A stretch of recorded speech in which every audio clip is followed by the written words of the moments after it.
Di video kali ini saya akan membahas tentang guru PAUD profesional. Akhirnya kembali lagi di channel saya kali ini ya. Dalam materi kali ini tuh saya akan membahas konsep profesi, yaitu profesionalisme dan profesional. Nah, apakah profesi itu? Profesi itu adalah suatu jabatan atau pekerjaan yang diperoleh melalui latihan khusus yang memadai. Suatu jabatan atau pekerjaan yang biasanya memerlukan persiapan yang relatif lama dan khusus pada tingkat pendidikan yang tinggi, yang pelaksanaannya diatur oleh kode etik tersendiri dan penuntun tingkat kearifan atau kesadaran serta pertimbangan pribadi yang tinggi. Suatu pekerjaan atau jabatan yang menuntut keahlian, tanggung jawab dan kesetiaan terhadap pekerjaan tersebut. Profesi itu pada hakikatnya adalah suatu pernyataan atau janji terbuka bahwa seseorang akan mengabdikan dirinya kepada suatu jabatan atau pekerjaan, dalam arti biasanya karena orang tersebut merasa terpanggil untuk menjawab pekerjaan itu. Makna pengertian di atas mengisyaratkan bahwa 1. Hakikat profesi adalah suatu pernyataan atau suatu janji terbuka. Suatu pernyataan atau suatu janji terbuka yang dinyatakan oleh tenaga profesional tidak sama dengan suatu pernyataan yang dikemukakan oleh non-profesional. Pernyataan profesional mengandung makna terbuka yang sungguh-sungguh yang keluar dari lubuk hatinya. Pernyataan demikian mengandung norma-norma atau nilai-nilai etik. Orang yang membuat pernyataan itu yakin dan sadar bahwa pernyataan yang dibuatnya adalah baik dalam arti bermanfaat bagi orang banyak dan bagi dirinya sendiri. Pernyataan janji itu bukan hanya sekedar keluar dari mulutnya saja, tetapi merupakan ekspresi kepribadiannya dan tampak pada tingkah lakunya sehari-hari. Janji yang bersifat etik itu mau tak mau akan berhadapan dengan sanksi-sanksi tertentu. Bila dia melanggar janjinya, dia akan berhadapan dengan sanksi tersebut. Misalnya, hukuman atau protes masyarakat, hukum dan dari Tuhan, dan hukuman oleh dirinya sendiri. Jika seseorang telah menganut suatu profesi tertentu, dia akan berbuat sesuai dengan janji tersebut. Janji-janji itu biasanya telah digariskan dalam kode etik profesi bersangkutan. Dalam hal ini, profesi kependidikan. Yang kedua, profesi mengandung unsur pengabdian. Suatu profesi bermaksud untuk mencari keuntungan bagi dirinya sendiri, baik dalam arti ekonomis maupun dalam arti fisik. Tetapi untuk pengabdian pada masyarakat, ini berarti bahwa profesi tidak boleh sampai merugikan atau dan menimbulkan malapetaka bagi warga lain atau orang lain dan bagi masyarakat. Sebaliknya, profesi itu harus berusaha menimbulkan kebaikan, keberuntungan, dan kesempurnaan, serta kesejahteraan bagi masyarakat. Pengabdian diri berarti lebih mengutamakan kepentingan banyak orang. Misalnya, profesi dalam bidang hukum adalah suatu kepentingan kliennya bila berhadapan dengan pengadilan. Profesi kedokteran adalah untuk kepentingan pasien agar cepat sembuh penyakitnya. Profesi kependidikan adalah suatu kepentingan peserta didiknya. Profesi pertanian adalah untuk meningkatkan produksi pertanian agar masyarakat lebih sejahtera dalam bidang pangan dan sebagainya. Yang ketiga, profesi adalah suatu jabatan atau pekerjaan. Suatu profesi erat kaitannya dengan jabatan atau pekerjaan tertentu yang dengan sendirinya menuntut keahlian, pengetahuan, dan keterampilan tertentu. Dalam pengertian profesi telah tersirat adanya suatu keharusan kompetensi agar profesi itu berfungsi dengan sebaik-baiknya. Dalam hal ini, pekerjaan profesional berbeda dengan pekerjaan-pekerjaan lainnya oleh sebab mempunyai fungsi sosial, yakni pengabdian kepada masyarakat. Kompetensi sangat diperlukan untuk melaksanakan fungsi profesi. Dalam masyarakat modern saat ini, profesi menuntut kemampuan membuat keputusan yang tepat dan kemampuan membuat kebijaksanaan yang tepat. Untuk itu diperlukan banyak keterangan yang lengkap agar jangan menimbulkan kesalahan yang akan menimbulkan kerugian, baik bagi dirinya sendiri maupun bagi masyarakat. Berdasarkan uraian tertentu, pengertian, kriteria, dan unsur-unsur yang terkandung dalam profesi, seharusnya profesi itu adalah suatu lembaga yang mempunyai otoritas yang otonom karena didukung oleh satu, spesialisasi ilmu sehingga mengandung arti keahlian.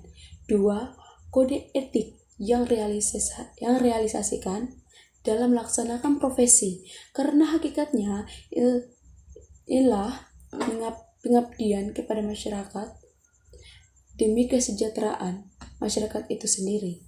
Ketiga, kelompok yang mengandung dalam profesi yang menjaga jabatan itu dari penyalahgunaan oleh orang-orang yang tidak kompeten dengan pendidikan serta sertifikasi mereka yang memenuhi syarat-syarat yang diminta. 4. Masyarakat luas yang memanfaatkan profesi tersebut. Yang kelima, pemerintah yang melindungi profesi dengan undang-undangnya. B. Ciri-ciri profesi. Menurut Liberam, ciri-ciri profesi adalah yang pertama, jabatan tersebut harus merupakan suatu layanan yang khas dan esensial serta jelas dapat dibedakan dari jabatan. Yang kedua, untuk pelaksanaannya tidak sekedar diperlukan keterampilan atau skills, tetapi juga kemampuan intelektual. Yang ketiga, diperlukan suatu masa studi dan latihan khusus yang cukup. Yang keempat, para praktisinya secara individual atau kelompok memiliki otonomi dalam bidangnya. Yang kelima, tindakan keputusan dapat diterima oleh para praktis yang bertanggung jawab. Keenam, tujuan tersebut semata-mata untuk kepentingan ekonomi. Ketujuh, memiliki suatu kode etik. Menurut WCOTP, ciri profesi adalah.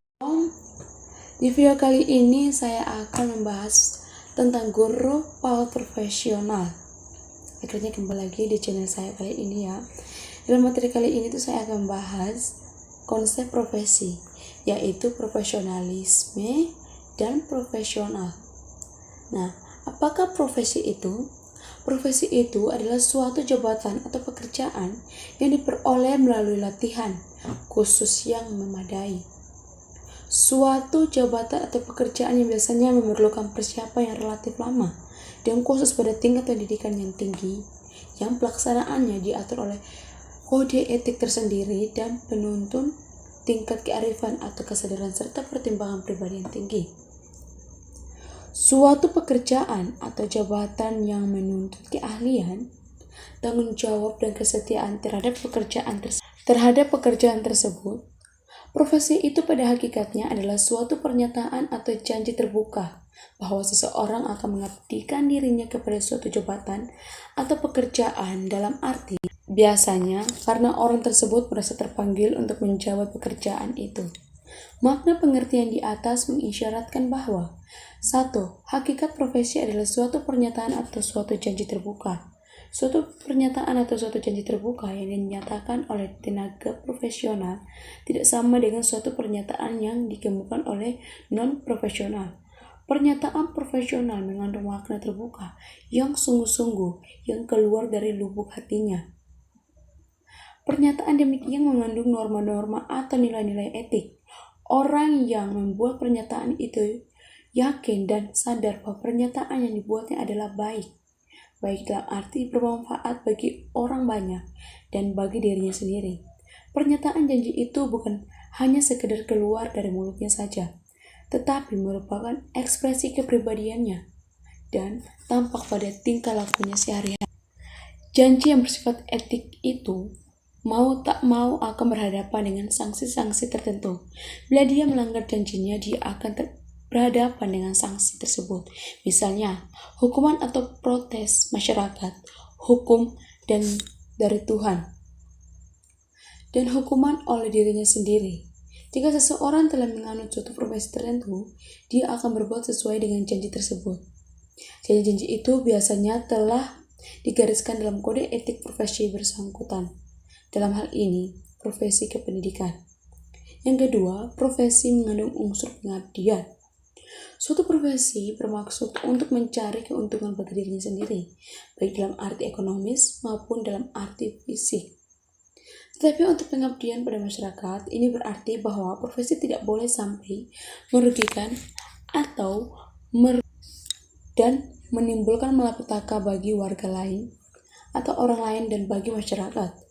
Sebaliknya, profesi itu harus berusaha menimbulkan kebaikan, keberuntungan, dan kesempurnaan, serta kesejahteraan bagi masyarakat. Pengabdian diri berarti lebih mengutamakan kepentingan banyak orang. Misalnya, profesi dalam bidang hukum adalah suatu kepentingan kliennya bila berhadapan dengan pengadilan. Profesi kedokteran adalah untuk kepentingan pasien agar cepat sembuh penyakitnya. Profesi kependidikan adalah suatu kepentingan peserta didiknya. Profesi pertanian adalah untuk meningkatkan produksi pertanian agar masyarakat lebih sejahtera dalam bidang pangan dan sebagainya. Yang ketiga, profesi adalah suatu jabatan atau pekerjaan. Suatu profesi erat kaitannya dengan jabatan atau pekerjaan tertentu yang dengan sendirinya menuntut keahlian, pengetahuan, dan keterampilan tertentu. Dalam pengertian profesi telah tersirat adanya suatu keharusan kompetensi agar profesi itu berfungsi dengan sebaik-baiknya. Dalam hal ini, pekerjaan profesional berbeda dengan pekerjaan-pekerjaan lainnya oleh sebab mempunyai fungsi sosial, yakni pengabdian kepada masyarakat. Kompetensi sangat diperlukan untuk melaksanakan fungsi profesi. Dalam masyarakat modern saat ini, profesi menuntut kemampuan membuat keputusan yang tepat dan kemampuan membuat kebijaksanaan yang tepat. Untuk itu, diperlukan banyak keterangan yang lengkap agar jangan menimbulkan kesalahan yang akan menimbulkan kerugian, baik bagi dirinya sendiri maupun bagi masyarakat. Berdasarkan uraian tertentu, pengertian, kriteria, dan unsur-unsur yang terkandung dalam profesi, seharusnya profesi itu adalah suatu lembaga yang mempunyai otoritas yang otonom karena didukung oleh 1. Spesialisasi ilmu sehingga mengandung arti keahlian. 2. Kode etik yang realisasikan dalam melaksanakan profesi karena hakikatnya ialah pengabdian kepada masyarakat demi kesejahteraan masyarakat itu sendiri. Ketiga, kelompok yang mengandung dalam profesi yang menjaga jabatan itu dari penyalahgunaan oleh orang-orang yang tidak kompeten dengan pendidikan serta sertifikasi mereka yang memenuhi syarat-syarat yang diminta. 4. Masyarakat luas yang memanfaatkan profesi tersebut. Yang kelima, pemerintah yang melindungi profesi dengan undang-undangnya. B. Ciri-ciri profesi. Menurut Liberam, ciri-ciri profesi adalah: yang pertama, jabatan tersebut harus merupakan suatu layanan yang khas dan esensial serta jelas dapat dibedakan dari jabatan. Yang kedua, untuk pelaksanaannya tidak sekedar diperlukan keterampilan atau skills, tetapi juga kemampuan intelektual.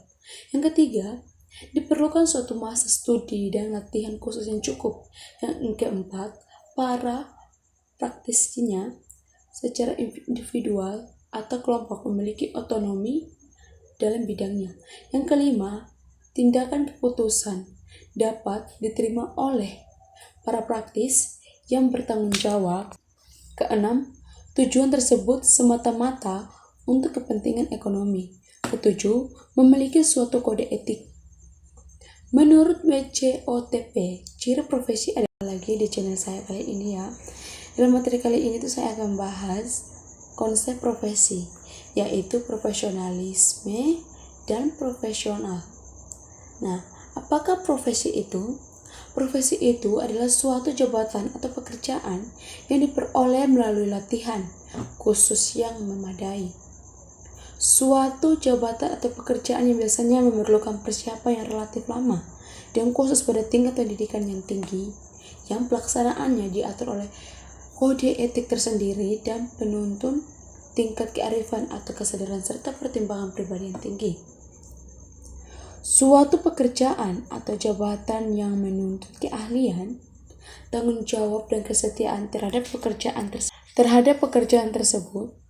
Profesi itu pada hakikatnya adalah suatu pernyataan atau janji terbuka bahwa seseorang akan mengabdikan dirinya kepada suatu jabatan atau pekerjaan dalam arti biasanya karena orang tersebut merasa terpanggil untuk menjawab pekerjaan itu. Makna pengertian di atas mengisyaratkan bahwa 1.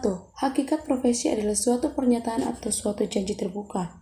Suatu pernyataan atau suatu janji terbuka yang dinyatakan oleh tenaga profesional tidak sama dengan suatu pernyataan yang dikemukakan oleh non-profesional. Pernyataan profesional mengandung makna terbuka yang sungguh-sungguh yang keluar dari lubuk hatinya. Pernyataan demikian mengandung norma-norma atau nilai-nilai etik. Orang yang membuat pernyataan itu yakin dan sadar bahwa pernyataan yang dibuatnya adalah baik dalam arti bermanfaat bagi orang banyak dan bagi dirinya sendiri. Pernyataan janji itu bukan hanya sekedar keluar dari mulutnya saja, tetapi merupakan ekspresi kepribadiannya dan tampak pada tingkah lakunya sehari-hari. Janji yang bersifat etik itu mau tak mau akan berhadapan dengan sanksi-sanksi tertentu. Bila dia melanggar janjinya, dia akan berhadapan dengan sanksi tersebut. Misalnya, hukuman atau protes masyarakat, hukum dan dari Tuhan, dan hukuman oleh dirinya sendiri. Jika seseorang telah menganut suatu profesi tertentu, dia akan berbuat sesuai dengan janji tersebut. Janji-janji itu biasanya telah digariskan dalam kode etik profesi bersangkutan. Dalam hal ini, profesi kependidikan. Yang kedua, profesi mengandung unsur pengabdian. Suatu profesi bermaksud untuk mencari keuntungan bagi dirinya sendiri, baik dalam arti ekonomis maupun dalam arti fisik. Tetapi untuk pengabdian pada masyarakat, ini berarti bahwa profesi tidak boleh sampai merugikan atau dan menimbulkan malapetaka bagi warga lain atau orang lain dan bagi masyarakat. Sebaliknya, profesi itu harus berusaha menimbulkan kebaikan, keberuntungan, dan kesempurnaan, serta kesejahteraan bagi masyarakat. Pengabdian diri berarti lebih mengutamakan kepentingan banyak orang. Misalnya, profesi dalam bidang hukum adalah suatu kepentingan kliennya bila berhadapan dengan pengadilan. Profesi kedokteran adalah untuk kepentingan pasien agar cepat sembuh penyakitnya. Profesi kependidikan adalah suatu kepentingan peserta didiknya. Profesi pertanian adalah untuk meningkatkan produksi pertanian agar masyarakat lebih sejahtera dalam bidang pangan dan sebagainya. Yang ketiga, profesi adalah suatu jabatan atau pekerjaan. Suatu profesi erat kaitannya dengan jabatan atau pekerjaan tertentu yang dengan sendirinya menuntut keahlian, pengetahuan, dan keterampilan tertentu. Dalam pengertian profesi telah tersirat adanya suatu keharusan kompetensi agar profesi itu berfungsi dengan sebaik-baiknya. Dalam hal ini, pekerjaan profesional berbeda dengan pekerjaan-pekerjaan lainnya oleh sebab mempunyai fungsi sosial, yakni pengabdian kepada masyarakat. Kompetensi sangat diperlukan untuk melaksanakan fungsi profesi. Dalam masyarakat modern saat ini, profesi menuntut kemampuan membuat keputusan yang tepat dan kemampuan membuat kebijaksanaan yang tepat. Untuk itu diperlukan banyak keterangan yang lengkap agar jangan menimbulkan kesalahan yang akan menimbulkan kerugian, baik bagi dirinya sendiri maupun bagi masyarakat. Berdasarkan uraian tertentu, pengertian, kriteria, dan unsur-unsur yang terkandung dalam profesi, seharusnya profesi itu adalah suatu lembaga yang mempunyai otoritas yang otonom karena didukung oleh 1. Spesialisasi ilmu sehingga mengandung arti keahlian. 2. Kode etik yang realisasikan dalam melaksanakan profesi karena hakikatnya ialah pengabdian kepada masyarakat demi kesejahteraan masyarakat itu sendiri. Ketiga, kelompok yang mengandung dalam profesi yang menjaga jabatan itu dari penyalahgunaan oleh orang-orang yang tidak kompeten dengan pendidikan serta sertifikasi mereka yang memenuhi syarat-syarat yang diminta. 4. Masyarakat luas yang memanfaatkan profesi tersebut. Yang kelima, pemerintah yang melindungi profesi dengan undang-undangnya. B. Ciri-ciri profesi. Menurut Liberam, ciri-ciri profesi adalah: yang pertama, jabatan tersebut harus merupakan suatu layanan yang khas dan esensial serta jelas dapat dibedakan dari jabatan. Yang kedua, untuk pelaksanaannya tidak sekedar diperlukan keterampilan atau skills, tetapi juga kemampuan intelektual. Yang ketiga, Diperlukan suatu masa studi dan latihan khusus yang cukup. Yang keempat, para praktisinya secara individual atau kelompok memiliki otonomi dalam bidangnya. Yang kelima, tindakan keputusan dapat diterima oleh para praktis yang bertanggung jawab. Keenam, tujuan tersebut semata-mata untuk kepentingan ekonomi. Ketujuh, memiliki suatu kode etik. Menurut WCOTP, ciri profesi adalah yang pertama, profesi adalah panggilan jiwa. Yang kedua, fungsinya telah terumuskan dengan jelas. Dan yang ketiga, menetapkan persyaratan-persyaratan minimal untuk mendapatkan atau melakukan kualifikasi pendidikan, pengalaman dan keterampilan. Yang keempat, mengenakan disiplin kepada seluruh anggotanya dan biasanya bebas dari campur tangan kekuasaan luar. Yang kelima, berusaha meningkatkan status ekonomi dan sosial para anggotanya. Yang keenam, terbentuk dari disiplin intelektual masyarakat terpelajar dengan anggota-anggota dan terorganisasi. Ciri-ciri profesi. Yang pertama, pekerjaan itu mempunyai signifikasi sosial karena diperlukan mengabdi kepada masyarakat. Yang kedua, profesi menuntut keterampilan tertentu yang diperoleh melalui pendidikan dan pelatihan yang lama dan intensif serta dilakukan dalam lembaga tertentu yang secara sosial dapat dipertanggungjawabkan. Yang ketiga, profesi didukung oleh suatu disiplin ilmu. Yang keempat, ada kode etik yang menjadi pedoman perilaku anggotanya, beserta sanksi yang jelas dan tegas terhadap pelanggaran kode etik. Yang kelima, sebagai konsekuensi dari layanan yang diberikan kepada masyarakat, maka anggota profesi secara perorangan ataupun kelompok memperoleh imbalan finansial. Istilah-istilah yang terkait dengan profesi. Profesional, penampilan seseorang yang sesuai dengan tuntutan yang seharusnya menunjukkan kepada orangnya. Profesionalisasi, proses menjadikan seseorang sebagai profesional. Profesionalisme, derajat penampilan seseorang sebagai profesional, penampilan suatu pekerjaan sebagai suatu profesi, dan juga mengacu kepada sikap dan komitmen anggota profesi sesuai bekerja berdasarkan standar yang tinggi dan kode etik profesinya. C. Syarat-syarat profesi. Darling Hammond dan Godwin 1993 menyatakan bahwa pekerjaan yang bersifat profesional paling tidak mempunyai 3 ciri atau karakteristik utama. Ketiga ciri tersebut adalah yang pertama, dalam pelaksanaan pekerjaan, penerapan ilmu yang melandasi profesi didasarkan pada kepentingan individu dalam setiap kasus. Yang kedua, mempunyai mekanisme internal yang terstruktur, dapat mengatur rekrutmen, pelatihan, dan pemberian lisensi izin kerja. Serta yang ketiga, memiliki ukuran standar untuk praktik yang etis dan memadai dalam mengemban tanggung jawab utama terhadap kebutuhan kliennya. Yang kedua, D. Konsep profesi keguruan. Bertolak ukur dari pandangan Darling Hammond dan Godwin, pekerjaan sebagai guru dapat digolongkan sebagai profesi jika dilandasi oleh bidang ilmu yang terkait.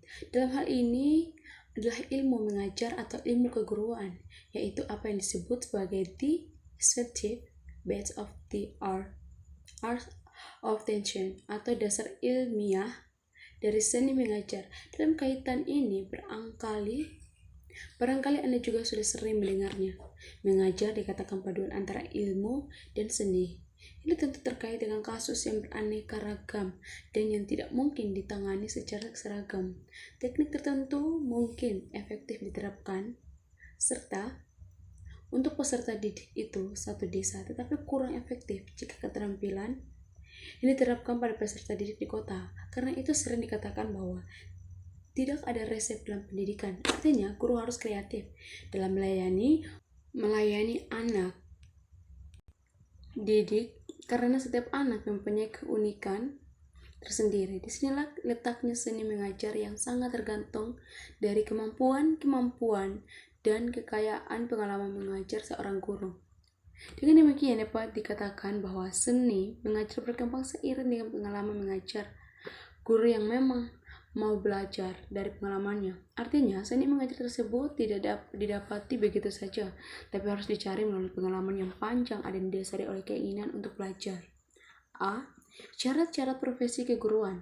Berkaitan dengan penyediaan guru, Undang-Undang Nomor 14 Tahun 2005 tentang guru dan dosen dan Peraturan Pemerintah Nomor 74 Tahun 2008 tentang guru telah menggariskan bahwa hal itu menjadi kewenangan lembaga pendidikan dan tenaga kependidikan. Beberapa amanat penting yang dapat diambil dari dua produk hukum ini.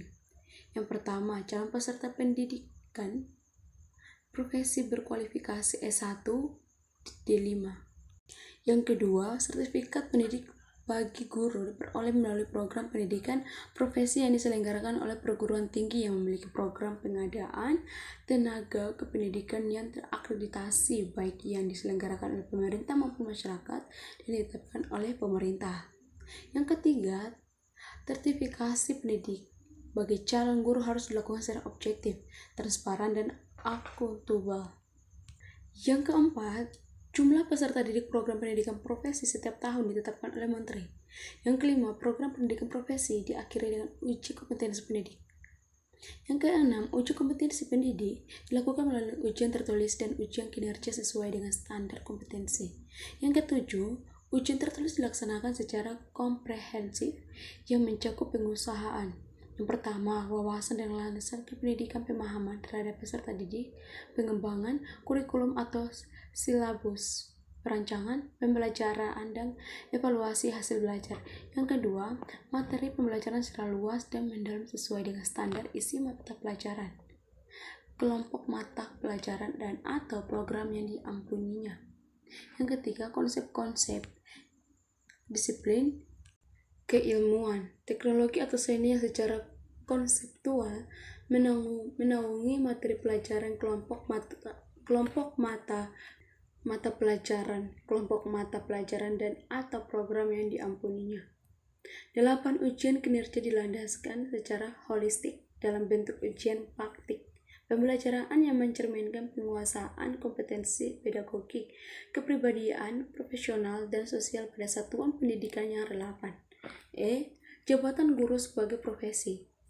Sama halnya dengan dokter, hakim, apoteker, maupun polisi, guru adalah profesi. Artinya, untuk menjadi guru butuh persyaratan pendidikan dan keahlian khusus. Guru tidak bisa dilakoni oleh semua orang. Pemerintah telah mensyaratkan untuk menjadi guru minimal harus memenuhi dua persyaratan, yaitu kualifikasi akademik dan kompetensi di samping itu guru harus memiliki sertifikat pendidik secara jasmani, rohani, dan memiliki kemampuan dalam mewujudkan tujuan pendidikan nasional.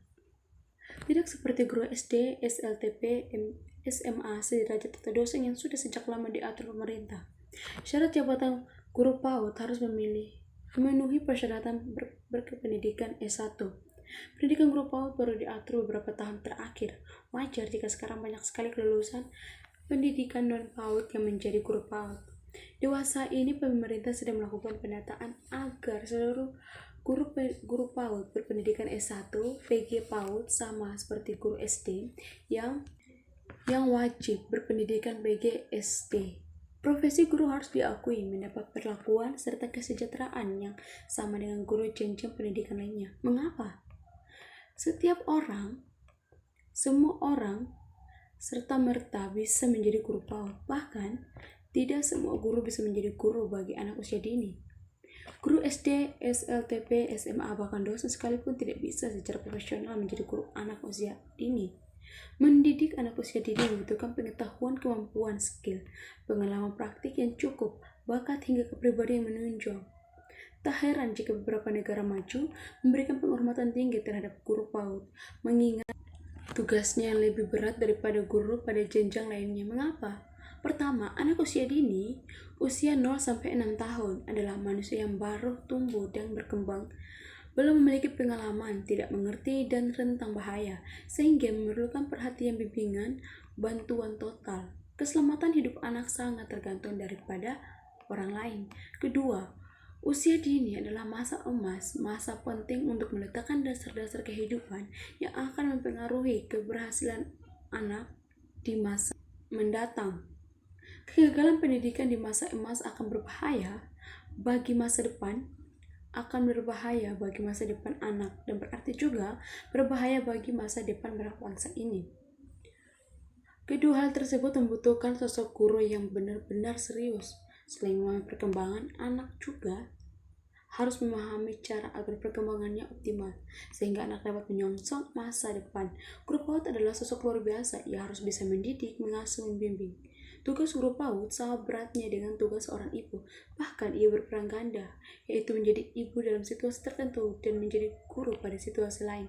Ia harus pandai merawat, mengasuh, menjaga, membimbing, mendidik, memberi contoh teladan, bahkan harus bisa mengurus buang air besar, memandikan, mengenakan pakaian, mengasuhnya sampai tidur, menyuapi makanan, dan mengejar ia berlari ke sana kemari. Sangatlah layak jika pemerintah perlu memperhatikan kesejahteraan guru PAUD yang tersebar di seluruh Indonesia.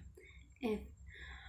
Kompetensi guru PAUD. Dalam pendidikan anak usia dini ada 3 jenis guru, yaitu guru pendamping, guru pengasuh, atau pendamping muda.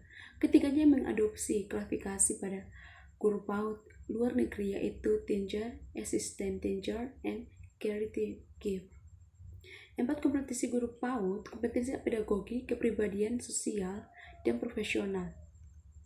Baik guru pendamping, dan pendamping muda atau pengasuh diisyaratkan paling tidak memiliki 2 klasifikasi, yaitu akademi dan kompetensi. Sebagaimana guru lain, guru PAUD diisyaratkan memiliki 4 kompetensi, yaitu pedagogi, kepribadian, sosial, dan profesional.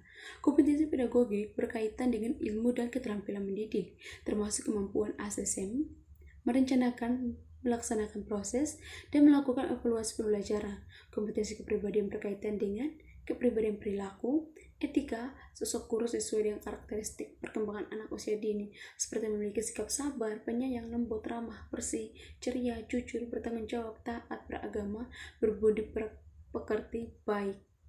Kompetensi sosial ialah kemampuan guru berhubungan dengan orang lain, terutama anak, orang tua, siswa, masyarakat sekitar, sesama guru, kepala sekolah, bisa bekerja sama maupun menjalin komunikasi empatik dengan masyarakat. Kompetensi profesional berkaitan dengan pekerjaan guru.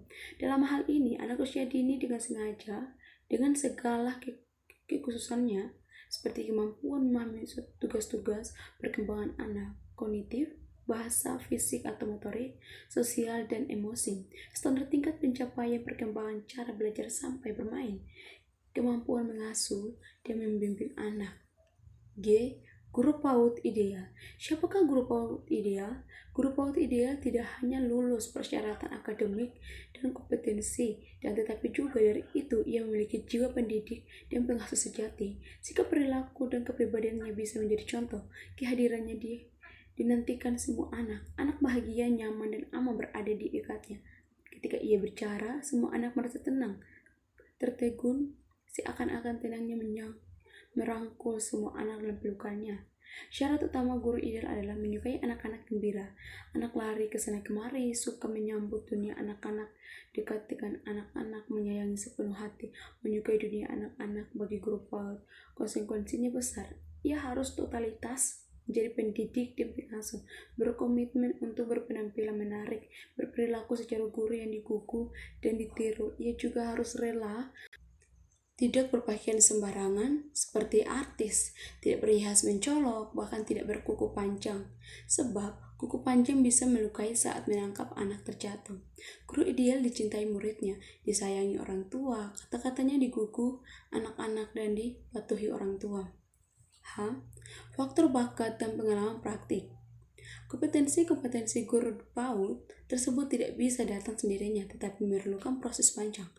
Pengalaman penulis mempersiapkan calon guru TK PAUD di PGTK LP3S Yayasan Beribu sejak tahun 1989 atau selama hampir 30 tahun menemukan beberapa hal menarik. Pertama, bakat minat menjadi guru. Bakat minat merupakan salah satu faktor yang mustahil diabaikan untuk menjadi guru. Guru berbakat dengan guru tanpa bakat terlihat jelas perbedaannya. Setelah beberapa tahun mengajar, guru tanpa bakat cenderung menonton, kurang inisiatif, kurang rajin mengajar sekadarnya meskipun ia lulus S1 PAUD, serta telah ratusan kali ikut seminar, pelatihan, atau kegiatan ilmiah lain. Guru dengan bakat meskipun hanya mengenyam pendidikan 1 tahun bisa disukai anak karena mampu menyajikan pembelajaran secara menyenangkan. Ide-idenya untuk menyajikan sesuatu yang baru dan menarik akan tak pernah habis, konsisten dan mempunyai komitmen kuat. Gaya mengajar guru dengan bakat dan tanpa bakat pun berbeda. Guru tanpa bakat yang gaya pengajarannya cenderung begitu-begitu saja, kaku, terkesan berat, dan biasanya kurang sabar. Sebaliknya, guru dengan bakat bergaya mengajar luas, progresif, selalu menyajikan hal-hal baru seakan-akan ia masuk dunia kanak-kanak, menyenangkan, penuh senyum, tawa, dan rengek tangis. Seleksi guru berdasarkan minat dan bakat sudah saatnya dilakukan pemerintah untuk menyaring calon guru yang berbuldak dewasa ini. Kondisi sekarang berbeda dengan 1 dasawarsa lalu ketika minat menjadi guru sangat sedikit. Hal ini juga tepat jika dihubungkan dengan peraturan pemerintah tentang standar nasional pendidikan yang mengingat sosok guru bukan lagi sekedar pentransfer pengetahuan atau penyampai materi, melainkan sebagai suatu jiwa dan jati diri.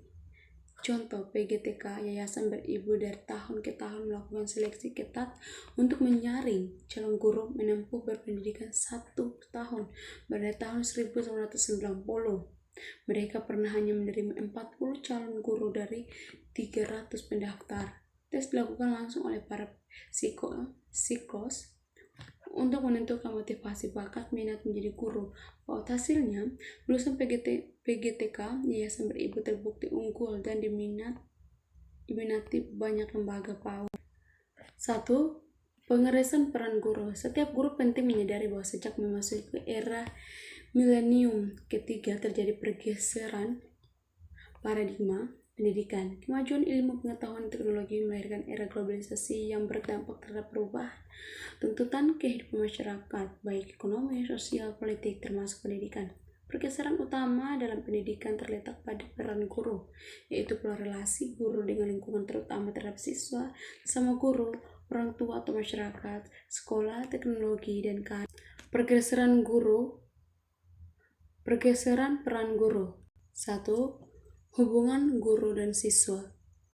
Pendekatan belajar. B. Orientasi berpikir. C. Sikap perilaku. Yang kedua, hubungan dengan sesama guru. Sebagai mitra kerja, mengembangkan sikap toleransi tinggi, bisa bekerja sama dengan mengembangkan pembelajaran, menjunjung tinggi kejujuran, hubungan saling menghargai dan saling menghormati, saling mendorong kemajuan, teman sebagai lingkungan belajar. 3. Hubungan guru dan orang tua, siswa, atau masyarakat, memaknai bahwa tujuan guru orang tua terhadap anak adalah sama. Dulu keterlibatan orang tua sekitar sedikit, sekarang terbuka pada orang tua atas problem, hambatan, atau kemajuan siswa, saling menghargai dan menghormati profesi, hubungan lebih intensif, dan sering berbagi informasi dengan orang tua atas problem masalah anak. Yang keempat, hubungan guru dengan sekolah. Yang kelima, hubungan guru dengan teknologi. Menaruh minat tinggi terhadap kehadiran teknologi, guru mampu memanfaatkan teknologi dalam pembelajaran, media, sumber, ruang, fasilitas. Guru mampu menyaring teknologi positif terhadap siswa. 6. Hubungan guru dengan karir. Kesimpulan perkembangannya masyarakat dewasa ini menuntut guru berubah sesuai tuntutan zaman. Belajar memperbaiki diri dan siswa melalui penelitian, melakukan pengembangan diri dan karir, juga terus meningkatkan kualitas diri. meningkatkan. Mungkin untuk itulah guru sekarang lebih banyak disibukkan dengan lokarya, semi-lokal, sosialisasi, sertifikasi, ujian kompetensi, juga pendidikan dan penelitian, pelatihan. F. Studi Mansinyapai 2004 tentang karakteristik guru umum dan guru siswa berbakat. Pada tahun 2004, penulis melakukan studi tentang karakteristik guru umum dan guru untuk siswa berbakat khusus dengan mengajukan pertanyaan seperti apa karakteristik yang harus dimiliki oleh guru secara umum dan guru yang menangani siswa berbakat. Studi awalnya merangkum pendapatnya ahli, kemudian mencocokkan dengan pendapat siswa seperti apa guru mereka butuhkan dan sukai. Hasilnya menunjukkan urutan karakteristik guru yang dibutuhkan dan disukai siswa termasuk siswa berbakat ialah yang sebagai berikut. 1. Menguasai bahan pembelajaran. 2. Memiliki komitmen kepada siswa. 3. Bertanggung jawab. 4. Dapat menjalin komunikasi dan berhubungan dengan orang lain. 5. Harmonis. 6. Terampil membangkitkan minat siswa. 7. Menguasai ilmu pengetahuan pada bidangnya. 8. Memiliki kepribadian matang. 9. Berpikir sistematis. 10. Menguasai kurikulum. 11. Berwawasan luas. 12. Kreatif. 13. Ramah. 14. Demokratif. 15. Filosofal. 16. Bersikap kooperatif. 17. Sabar. 18. Adil. 19. Konsisten. 20. Terbuka dan suka menolong. Untuk guru siswa berbakat, tambah karakteristik yang harus dimiliki adalah memiliki tingkat berpikir lebih tinggi, mampu mengekspresikan ide-ide kreatif, mampu mengembangkan berpikir divergen, mampu menstimulasi berpikir tingkat tinggi, mampu menurunkan kemandirian berpikir, mampu mengajarkan secara pemecahan masalah, memiliki kemampuan generalisasi, dan tingkat komitmen terhadap pekerjaannya lebih tinggi. Memiliki kemampuan generalisasi dan tingkat komitmen terhadap pekerjaannya lebih tinggi. Hasil studi tersebut dapat dijadikan masukan bagi guru PAUD untuk mengembangkan dan melengkapi diri dengan karakteristik yang dibutuhkan siswa. Dimanapun bertugas, seyogyanya setiap guru memiliki karakteristik yang dibutuhkan dan disukai siswanya. Sekian dari hasil dari materi ini, kiranya bermanfaat bagi kalian semua. Jika kalian suka dengan video ini, jangan lupa like, subscribe ya. Sekian dan terima kasih. Shalom bagi kita semua.